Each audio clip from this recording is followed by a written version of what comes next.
Now, the top of the hour on the Progressive Voices channel on TuneIn presents the Green News Report. Hopefully the town doesn't burn, I never thought it'd be us, until now. Canada's fire season erupts, forcing evacuations as wildfire smoke chokes upper Midwest in the U.S.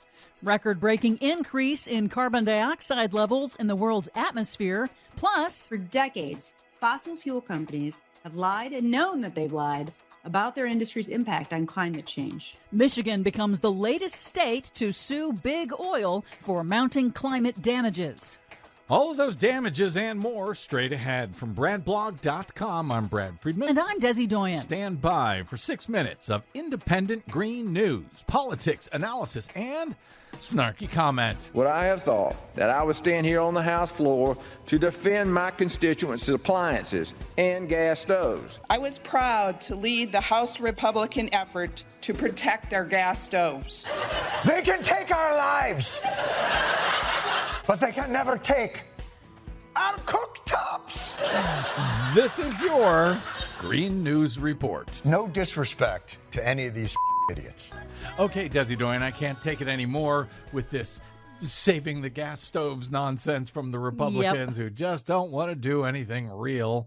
Certainly not about climate change, but what do you have for us today? Well, first, some really not great news. A record-breaking increase in carbon dioxide levels in the world's atmosphere, according to researchers at Hawaii's Mauna Loa Observatory. In March, they recorded the largest annual leap in levels of planet-warming CO2 in the world's atmosphere, surpassing the record observed in 2016. CO2 emissions are rising because humans are burning more fossil fuels than ever. And it's an ominous sign of lagging efforts to curb global greenhouse gas emissions and address the accelerating damages from man-made global warming. What accelerating damages? Well, those rising CO2 emissions are driving an onslaught of unprecedented weather disasters on multiple continents over just the last few weeks, for example. That damage. Yeah, killing hundreds and displacing tens of thousands more. In war-torn Afghanistan, one of the world's poorest nations, weeks of unusually heavy seasonal rains triggered flash floods and mudslides across multiple provinces that have killed more than 300 people. Asia is still roasting in a deadly, weeks-long intense heat wave. Canada is already seeing an early, unusually intense fire season made worse by years of drought and a below-normal snowpack this past winter.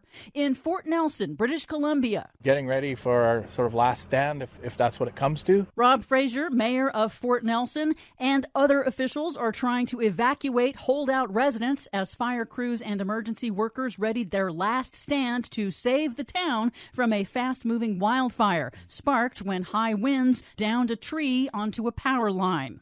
It is one of several major out-of-control blazes in Western Canada. Smoke from the fires has prompted air quality alerts from British Columbia to Wisconsin and Minnesota.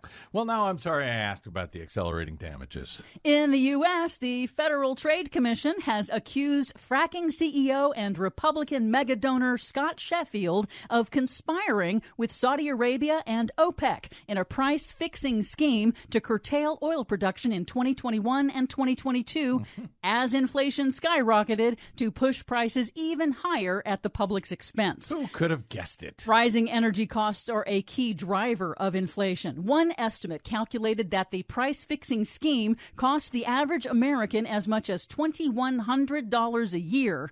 Another concluded that the scheme may have been responsible for as much as a quarter of inflation.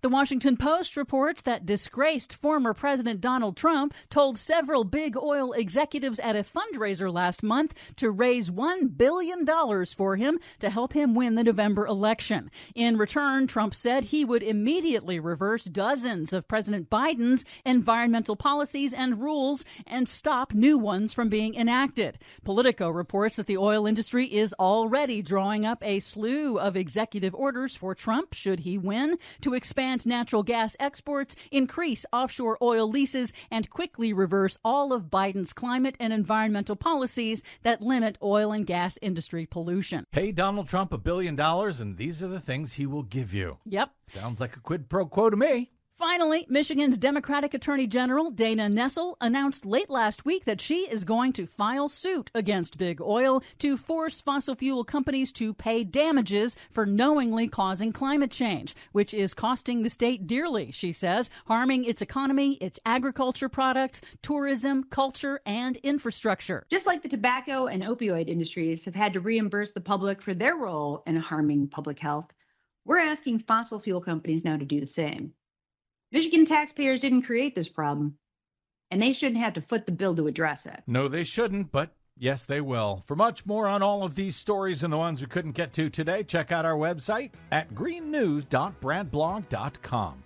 I'm Brand Friedman. And I'm Desi Doyen. And this has been your Green News Report. PV brings you the best progressive audio and video in one free stream. Stephanie Miller, Tom Hartman, Randy Rhodes, David Packman, Brad Friedman, and more. Search Progressive Voices on the TuneIn app.